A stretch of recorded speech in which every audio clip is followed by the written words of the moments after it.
This is the end, beautiful friend. It's NES Works Gaiden episode 55.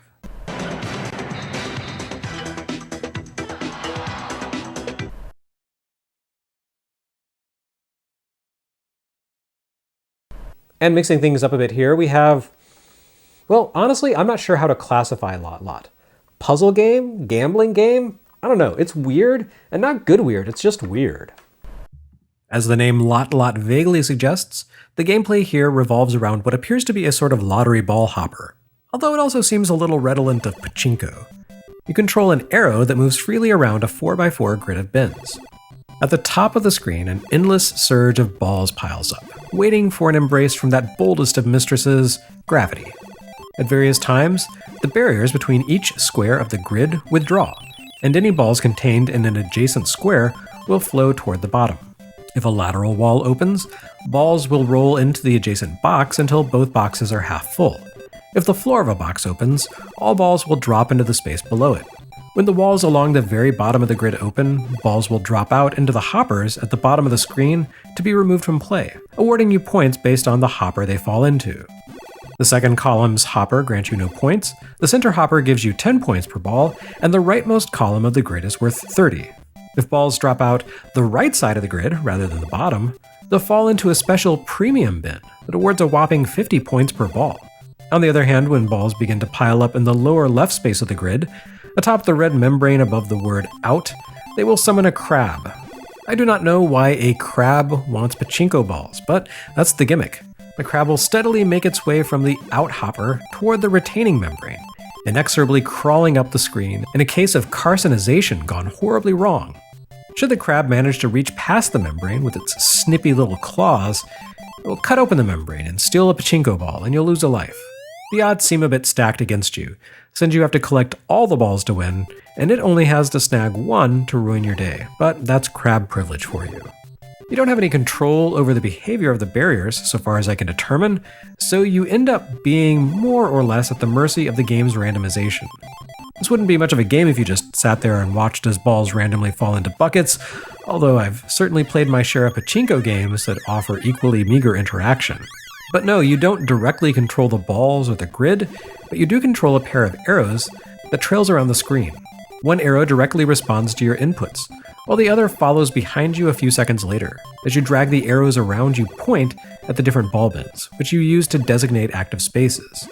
When you press the action button, you'll swap the balls occupying the square your pointer indicates for those in the bin that the trailing arrow designates. Of course, this accomplishes nothing if both arrows highlight the same bin, or if both designated squares are either empty or full. But when you point at spaces with a ball imbalance, the balls instantly swap from one to the other.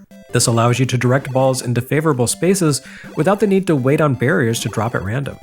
You can nudge a large number of balls into the bins on the right side of the grid, setting yourself up for huge point bonuses when the rightmost wall opens up and causes the balls to drop into the 50-point hopper. You can also save yourself from crustacean disaster by swapping balls in the bottom left bin into an empty space before the crab manages to climb its way up and claim the strays. You do need to be mindful of a few wildcard elements, most notably the red balls. Occasionally a red ball will appear in the playing field, and these won't pass through open sidewalls, instead causing the barriers to become jammed. A red ball jam prevents a bin from clearing out laterally, and the only way you can remove those obstacles from the field is by shifting them to a bin on the lowest row and allowing them to drop out of the grid through a bottom opening. Overall, Lot is not exactly rocket science, the video game, but it can be amusing in brief sessions. At the very least, it does impress on a technical level. Nintendo didn't really design the Famicom hardware to handle hundreds of tiny sprite objects like these balls, so clearly Lot involves some sort of programming trickery to not only render a flood of pachinko balls, but to model a fairly convincing sense of flow and gravity. And, wouldn't you know it, GameFAQs and other sources credit the programming here to none other than HAL Labs. While this is not an original HAL creation, Lot originally appeared in arcades courtesy of IREM, you have to give Tokuma Soft props for commissioning some legitimate hardware experts to handle this project for them, even if Lot hardly seems worthy of HAL's prodigious talents. I couldn't begin to guess why this, as with Capcom's XX's, came to Famicom courtesy of Tokuma Soft rather than from the original publisher. I mean, like Capcom, IREM had their own license to publish on Famicom. But maybe IRM just didn't want to bother with such a mundane project when they could be publishing more ambitious, boundary-pushing weirdness like Scoon and Deadly Towers. Or maybe Tokuma actively sought out these games to get their start publishing on Famicom. Certainly the company put some effort into promoting both Lot and XXs. According to the site Famicom Blog, these two debut releases from Tokuma shipped with a special feature. By achieving certain score objectives, you'd activate an on-screen password that would flash briefly when the game ended. By submitting those passwords to Tokuma, you could receive a special membership sticker, with ranks ranging from Silver Member to the ultra-exclusive Royal Member, for people who managed to rack up utterly unbelievable scores in these games. Famicom Blog presents these as some of the rarest and most eagerly sought-after Famicom-related collectibles, especially the Royal stickers, of which only 10 were created. A brand new Silver Member sticker sold at auction last year for $2,000, so it looks like there was some value in slogging through XXs and Lot after all. And finally, capping off 1985 for Famicom, we have ASCII and their conversion of arcade action sports mascot game Penguin-kun Wars. Now, I covered this game a long time ago on Game Boy Works, and if you remember that episode, this Famicom version holds no surprises for you. Penguin-kun Wars for Famicom does offer a more direct interpretation of the arcade game, with visuals and mechanics that look remarkably close to the original version. Unlike the Game Boy rendition, it lacks a two-player competitive mode, but perhaps that's to be expected, given that multiplayer was the selling point of the portable release. It's right there in the Japanese title, Penguin-kun Wars Versus. The Famicom version, like the arcade game, makes use of a behind-the-shoulder perspective for gameplay, with a viewpoint that recedes sharply into a single vanishing point. Without their own screen, the player on the opposite end of the table would have had a tough time competing fairly, being reduced to a tiny sprite in the distance, with large dodgeballs constantly obscuring their character. So Penguin-kun Wars on Famicom simply gives you the single-player experience, working your way through a competitive bracket to take on increasingly difficult competitors in a sport that combines table tennis and dodgeball as played by cute mascot critters. Each of the competitors begins the game with 5 large balls on their side of the table. You can lift and hold a single ball at a given time, and you can hang on to it and walk back and forth as long as you like.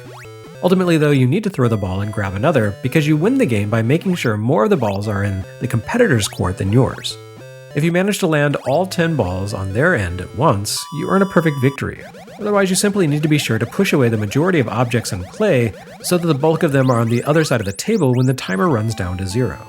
Complicate matters, anytime a ball strikes a participant, it briefly stuns them and knocks them out of play, preventing them from returning the ball.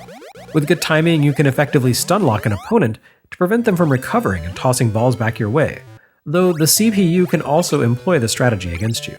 Throwing the ball off center or causing a collision between 2 balls will send the balls rolling at an angle that can be difficult to predict. After every few rounds, you can participate in a bonus game in which you and your opponents use large pucks or something to deflect a single ball back and forth across the table, Pong style, with the winner being the animal who manages to slip the most balls past the other player's guard. There are a lot of ideas flowing into this game, as if original developer UPL couldn't decide on a single concept to go with and just said, let's do them all. And it's pretty fun, although I find the balance in this version to be vastly more difficult than the retuned Game Boy follow-up or the modern release on Switch. However, the most important thing about this Famicom release, besides it being the second game to star a penguin, is that it marks the Famicom debut of longtime Nintendo collaborator Pax Softnica. We've seen plenty of Pax Softnica on both NES and Game Boy Works, with games like Volleyball and Balloon Kid. They'd eventually deliver the Game Boy's high watermark with Donkey Kong 94. Penguin-kun Wars plants the seeds of those fateful collaborations, but the developer proves itself quite capable of delivering a smooth, fast-paced, good-looking, highly faithful arcade adaptation on their first outing. Amidst the questionable fare that dogged the Famicom toward the end of 1985, it's nice to end on such a strong note. And clearly, Nintendo appreciated the effort as well. And that wraps it up for 1985 in NES Works Gaiden. Let's recap. The Famicom debuted in July 1983, combining a few different factors. It brought together Nintendo's experience with the console market through standalone devices like the Color TV Game 15.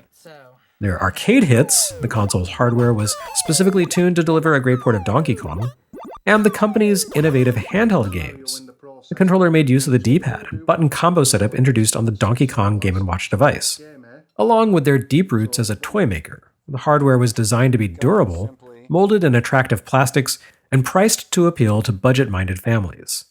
The Famicom launched on the same day as Sega's SG-1000, and while it offered a technically superior product from day one, Sega released nearly twice as many games for their console by the end of 1983.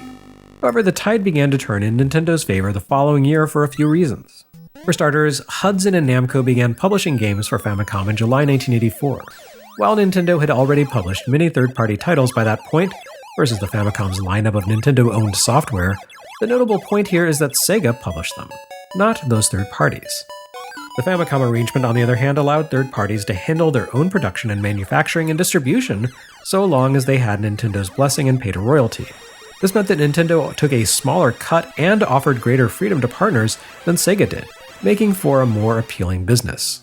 The Famicom's relatively powerful hardware also meant that third parties could deliver more accurate conversions of their computer in arcade games.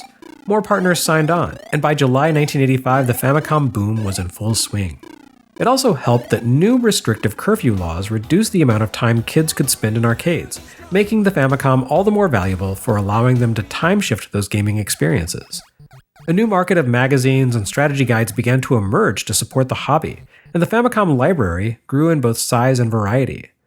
Nintendo managed to eclipse every competitor on the market, and not just the SG-1000.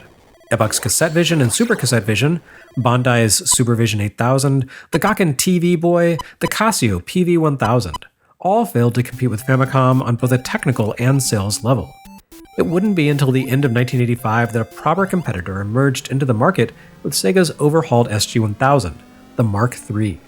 Around this time, the Famicom market hit a sort of saturation point, too, as the number of releases, and the number of publishers creating them, greatly exceeded any reasonable chance that a normal consumer could keep up with everything. On top of that, not every new partner managed to hit the same highs of quality seen in Nintendo, Hudson, and Namco's work. However, Nintendo had two aces up its sleeve going into 1986. The first was a new platform, a Famicom add-on called the Disk System, which promised less expensive games that nevertheless offered enhanced features over standard cartridges. Better sound, greater memory capacity, even the ability to save data to diskette. The disk system would pave the way for deeper, meatier, more innovative software. Secondly, the Nintendo Entertainment System. Through persistence and a touch of desperation, Nintendo managed to be the first manufacturer to make inroads into the US market following its catastrophic collapse a few years earlier. This opened up a massive new audience for Nintendo and its allies that would greatly boost the income of many developers and lead to even more varied and inventive game efforts. All told, despite some rocky releases in the back half of 1985, Nintendo found itself in a very good place going into 86. And from the US perspective, we've seen some very good games on NES Works Gaiden, and some very bad games. Titles that paved the way for the NES's success, and some horrible bullets that we managed to dodge. Going forward, I still intend to produce the occasional NES Works Gaiden video. There are some interesting Famicom titles to explore, some of which never reached the US, and others of which changed radically in localization. And I still want to talk about more of Atari's releases that happened in parallel with the NES. But that's not all. You can pilot your Atari through hundreds of other exciting games.